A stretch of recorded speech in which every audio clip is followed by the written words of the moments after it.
favoriser la bonne santé en fait, de ce bon microbiote.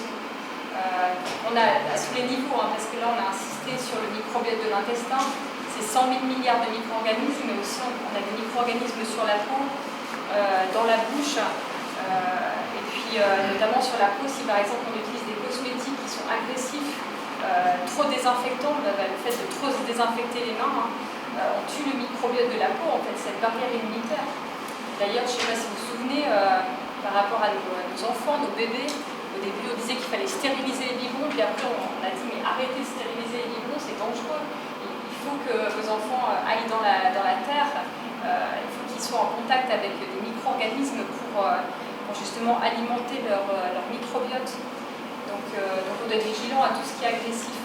Alors il y a notamment dans la liste des ingrédients des cosmétiques qu'on utilise pour se laver, les crèmes qu'on met sur la peau et tout, autant de facteurs qui sont dangereux pour notre santé, cancérigènes, etc., que dans l'alimentation.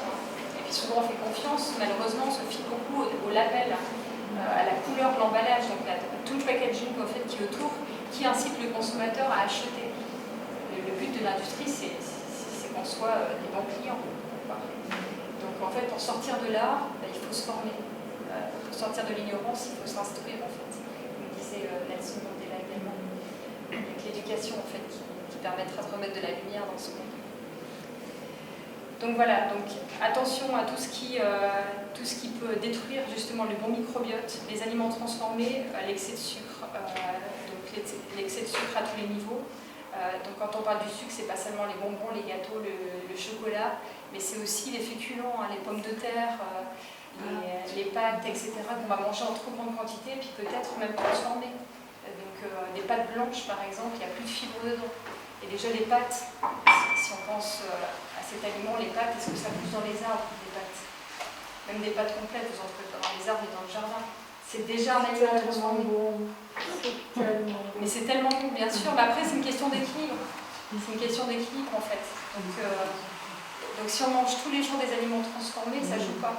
Si par contre dans la semaine, vous avez 80% de votre alimentation qui est saine, avec des aliments qui sont non dénaturés, qui sont physiologiques, vivants, riches en vitamines, en minéraux, etc., et 20% d'une alimentation qui est transformée, votre corps il se débrouille, quoi. Sauf si vous avez une pathologie inflammatoire et puis que là vraiment vous devez, avec votre thérapeute, être à cheval sur tout parce qu'il y a tout qui déborde déjà. Donc voilà, donc dès qu'on a un déséquilibre du microbiote, on appelle ça la dysbiose intestinale. Le contraire, c'est l'eubiose, quand on est en équilibre. Alors il n'y a pas beaucoup de gens qui sont en eubiose. Je pense que si on fait des statistiques, on arrive peut-être à 3%. Il y a certaines populations, par exemple, comme sur l'île d'Okinawa, où ils sont centenaires au Japon. Peut-être que justement, ils sont un peu plus en eubiose, ces gens-là, que nous ici en Europe.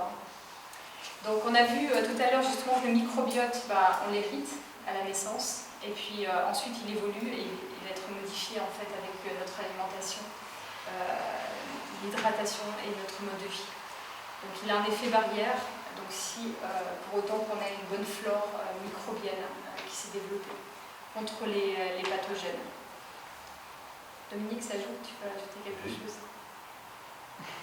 Voilà, donc là vous voyez justement la muqueuse de l'intestin, donc la paroi de l'intestin, et puis dans le cas où justement elle remplit plus sa fonction d'étanchéité, vous allez avoir les aliments non digérés, les toxines qui vont traverser la paroi. Donc on parle d'intestin poreux. Pour faire bien, on peut aussi donner l'autre nom, comme ça vous pourrez dire, j'ai appris un mot, le leaky gut syndrome. C'est l'intestin hyperperméable. Voilà. Donc ça se vérifie aussi sur des analyses. Donc on a notamment des substances qui sont sécrétées par la paroi de l'intestin quand il devient hyper poreux et irritable, qui nous permettent justement de dire, là effectivement il y a un intestin qui est très irrité. Ça permet de savoir un peu d'où on part à la base.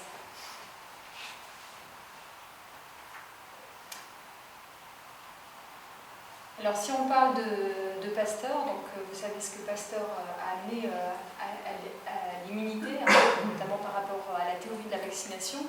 À l'époque, il avait un confrère, monsieur Antoine Béchamp, qui disait qu'en fait, ça ne sert à rien de stimuler l'immunité avec un vaccin, en fait, avec un médicament qu'il fallait traiter le terrain. Donc évidemment, Antoine Béchamp, il partait sur sur la naturopathie, en fait, ce qui nous a été enseigné depuis l'époque d'Hippocrate, hein, depuis toujours, et il disait le microbe n'est rien, le terrain est tout. Donc, notamment, là on voit bien sur cette photo, donc, si on ne fait pas un travail de terrain, ça ne sert à rien en fait d'aller prendre des remèdes, quels qu'ils soient. Vous voyez ?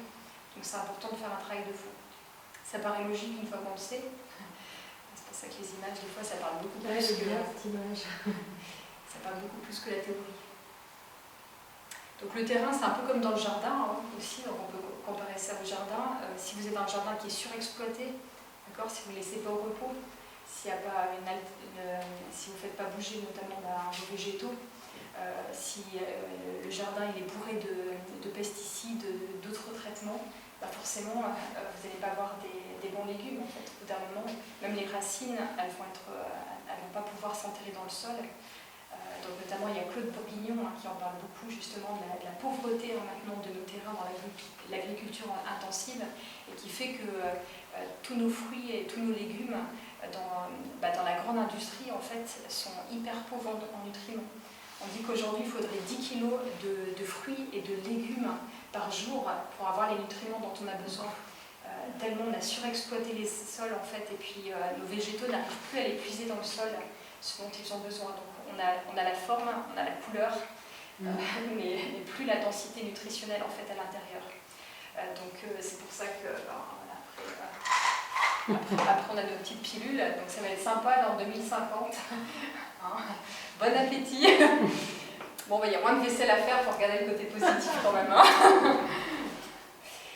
Donc le terrain, comme on l'a vu, il est influencé par notre constitution, les tempéraments aussi, donc chacun a un profil différent, donc selon Hippocrate, et puis on parle même de diathèse, donc les prédispositions morbides, c'est pour ça qu'on demande tout le temps aux patients, en fait, est-ce que dans votre famille, il y a des antécédents de cancer, de maladies digestives, de maladies cardiaques, etc. Ça nous permet justement d'évaluer peut-être le degré de sensibilité, de vulnérabilité de la personne, les prédispositions. Et puis justement de faire de la prévention. Donc l'alimentation moderne, ça c'est très représentatif. Hein. À quoi on est accro aujourd'hui? On est accro au sucre. Donc c'est pas pour rien qu'on est accro au sucre, parce que ce sucre, il n'a pas seulement une fonction nutritive, hein, mais aussi il nous apporte du plaisir. Et en fait, si on regarde bien, depuis qu'on est tout petit, on nous donne du sucre pour nous récompenser. On met du sucre dans les repas de fête, pour les gâteaux. On dit je t'aime en offrant du sucre, hein, des boîtes de chocolat par exemple. Donc du coup on nous a inculqué que le sucre c'était le plaisir, c'était la récompense, voire même la consolation. Donc notamment ma fille qui est assistante médicale, je me souviens une fois je l'amenais au boulot un matin et puis je vois une bonbonne avec des sucettes sur le comptoir. Et je me dis, mais c'est quoi ça? Et puis elle me dit, c'est pour les enfants en fait, à qui on fait des prises de sang ou alors des vaccins, comme ils crient en général et qu'ils se débattent, on leur donne une sucette. Bravo, comme ça dans 45 ans, vous allez avoir des futurs diabétiques de type 2 qui vont après être des bons clients pour les maladies cardiovasculaires, qui est la première cause de mortalité dans le monde. Donc c'est magnifique. Donc même dans un milieu comme ça, on est censé enseigner la santé. Dans les hôpitaux, c'est la même chose. On ne peut pas dire que c'est une cuisine santé qui est distribuée. Mais ils fidélisent leur clientèle. Voilà. Donc voilà, alors évidemment, ça fait des millions de gens qui sont accros au sucre et puis on en trouve partout. Donc le sucre, c'est aussi un exhausteur de goût. On en met autant dans les aliments sucrés que les aliments salés. Et puis comme ça a un impact sur le cerveau, ça vous les donne du plaisir, de la récompense et ça ouvre aussi l'appétit. Quand il y a quelque chose qui a une saveur sucrée, vous n'arrivez pas à vous arrêter de manger en fait. Donc c'est assez rare quand on prend quelque chose qui est très sucré, justement si on aime le sucre, par exemple on va prendre du chocolat au lait, de prendre qu'un seul carré en général, il y en a un deuxième qui va derrière parce que le sucre va appeler le sucre. Et en plus de ça, ce sucre peut nourrir certains champignons qui vont dire yeah, trop bien, et puis qui vont réclamer encore leur dû. Donc il y a tout un sevrage à faire. Donc comme on fait un sevrage, on fait d'une drogue dure, hein, notamment il y a des scientifiques qui ont fait des expériences en laboratoire avec des rats de laboratoire qui étaient accros à la cocaïne et un matin ils leur ont mis de l'eau sucrée et puis les rats en fait au lieu d'aller prendre leur dose de cocaïne ils ont d'abord senti, goûté et fini toute l'eau sucrée avant de prendre la cocaïne. Et ils ont vu que ça ouvrait les mêmes zones en fait, au niveau cérébral du plaisir et de la récompense. Donc quand on dit que ça ouvre les zones, c'est pas juste, c'est pas juste ça s'éclaire sur la machine, c'est qu'en fait votre cerveau il va sécréter de la dopamine et de la sérotonine, des hormones du bien-être. Donc juste un petit shoot évidemment, mais juste suffisamment pour vous faire entendre que dès qu'il y a un truc qui ne va pas bien, ben vous avez la réponse dans le placard. Justement, pour ceux qui ont envie de sucre, on a des comprimés de chrome à prendre le matin, bien une préparation en spaghetti. Et ça gère justement ces envies de sucre, tout le monde a envie de manger, comme tu dis, on commence avec une ligne de chocolat, puis on va presque finir la tablette. Tout à fait. Donc justement, un comprimé de chrome, tous les matins, bien, on prépare en spaghetti, on extrait dans un couche qui marche, qui aide bien le cerveau, le mental. Ouais. C'est pour ça qu'ils offrent des gâteaux, ceux qui se faire une à perdre. Exactement, oui. La récompense. Voilà, la récompense. On a été soigneusement étudiés déjà depuis des dizaines et des dizaines d'années. Le terrain a déjà été préparé, il ne faut pas croire. Donc si on regarde ceux qui sont les plus affectés par cette alimentation ultra sucrée, c'est qui? C'est nos enfants. Donc le terrain à cancer, en fait, on le prépare déjà depuis tout petit. Donc le sucre, il est aussi extrêmement pro-inflammatoire, très acidifiant. Il agresse aussi les parois du système cardiovasculaire. Donc quand les parois du système cardiovasculaire vont être agressées, après c'est des risques cardiovasculaires. Avant ça, on va avoir du cholestérol qui va se déposer sur les parois. Et puis du coup, quand vous avez du cholestérol, on va vous dire prenez un médicament anti-cholestérol, vous voyez, mais jamais on va traiter la cause. Donc le sucre, tout comme le sel, et puis après on ne parle pas de tous les additifs, les arômes qui donnent toutes ces couleurs, qui sont aussi soigneusement étudiés pour vous ouvrir l'appétit. Le but, c'est en tout cas pas que vous soyez rassasié, c'est que vous ayez encore plus faim, que la texture elle soit aussi appétissante, croquante, peut-être lisse, brillante, etc. Donc il y a plus de 650 additifs quand même dans l'alimentation. Donc l'idée c'est que quand on voit des œufs, même si on n'est pas biochimiste ou nutritionniste, c'est sauf qui peut, d'accord. Et puis on essaie de faire un truc soi-même avec des fruits, ou des fruits secs, non traités de préférence, plutôt que d'aller prendre des additifs, parce qu'à la longue, on ne sait pas ce que ça fait dans le corps, comment le corps il fait pour éliminer tout ça. Et l'effet cocktail en fait aussi de tous ces additifs et arômes de synthèse, on ne les connaît pas non plus. Donc on fait la même chose aussi avec les végétaux. Donc quand on dit manger plus de fruits et plus de légumes, oui, mais où est-ce que vous les achetez? Est-ce qu'ils ont été traités? C'est comme les vignes, quand vous avez l'hélicoptère qui passe au-dessus plusieurs fois. Allez, venez manger une grappe de raisin, faites une cure de raisin. Bien sûr, des fois c'est mieux de ne pas en manger. Voyez, donc favoriser plutôt les producteurs locaux et puis oser poser la question quels sont les traitements en fait, qu'il y a eu derrière en fait, parce qu'on n'a qu'une seule santé. Donc on voit les tracteurs aussi qui pulvérisent les champs. Donc les gens des fois ils ont même des tenues de cosmonautes. Et puis après vous achetez vous les légumes quoi. Il y a aussi des analyses qui ont été faites sur les colorants alimentaires, surtout les rouges au 410, donnent des gamins hyperactifs. Mais ça a été prouvé, avec ils n'arrivent plus à se concentrer, toute l'hyperactivité, ils n'arrivent plus à en faire façon. Simplement à cause des colorants alimentaires, surtout le rouge. Donc ça, plus le sucre qui existe au système nerveux, parce que les cellules nerveuses, en fait, elles se nourrissent que de sucre.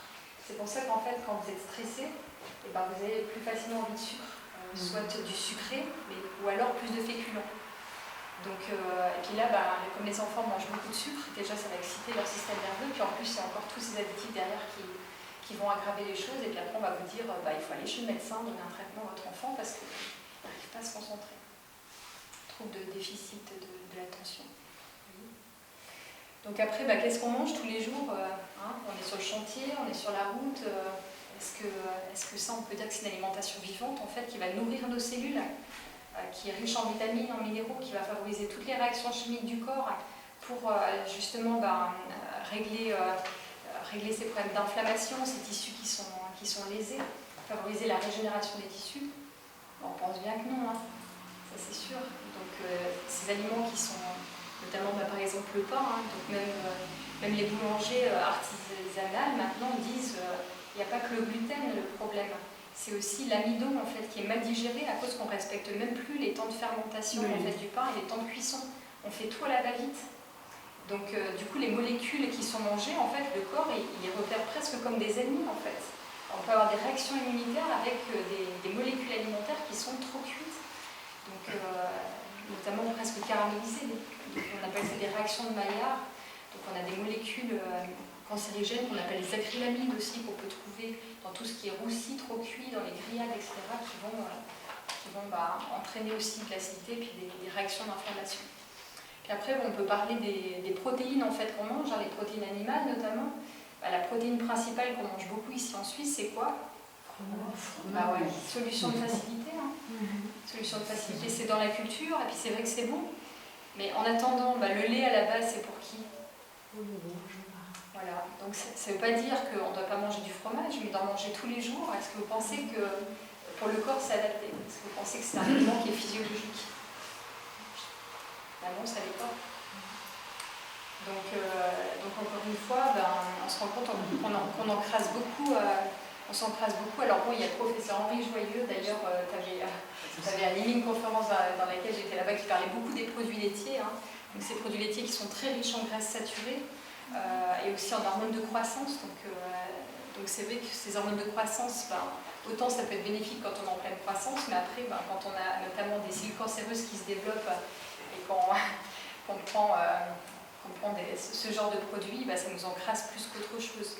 Donc l'encrassement au niveau du corps s'appelle la toxémie en fait. Donc on mesure le degré de toxémie en fait à la santé des organes, au pH et puis évidemment à la diététique en fait comme elle est mise en place.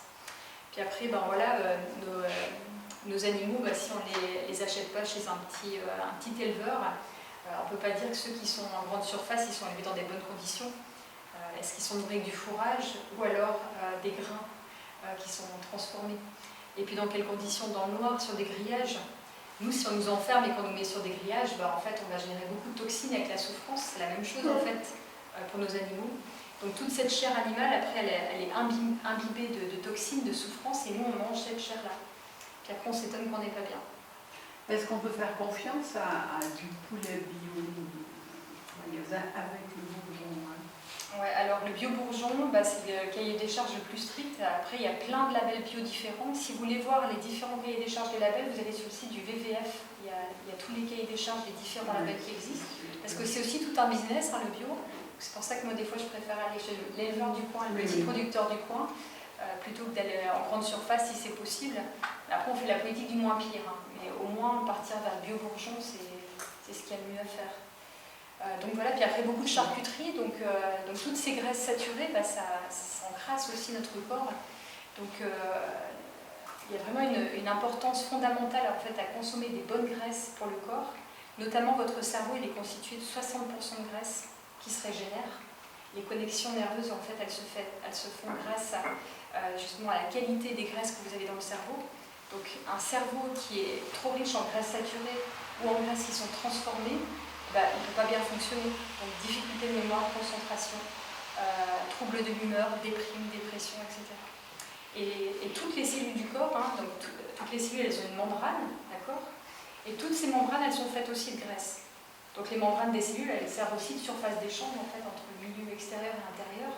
Tout ce qui rentre dans la cellule, ça passe par la membrane, et tout ce qui sort de la cellule, donc tous les déchets aussi, ça passe par la membrane. Saviez-vous que toutes ces membranes sont faites de graisse aussi, qui se renouvellent en permanence? Donc si vous consommez des mauvaises graisses, ces membranes, elles vont être saturées. En fait, le système d'échange ne va pas bien fonctionner.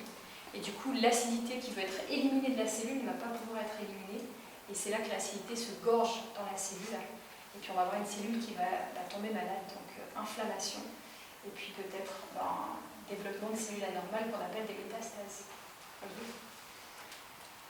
Donc après, voilà, ce qu'on appelle des boissons, c'est pas des boissons. Dès que vous avez des principes actifs ou du sucre dans une boisson, c'est plus de l'eau, ça hydrate plus en fait, il n'y a que l'eau qui hydrate. Donc notamment, des fois on me dit ah mais moi je bois que de la tisane toute la journée. Bah oui, mais la tisane, c'est aussi des principes actifs, elle peut être aussi diurétique, votre tisane.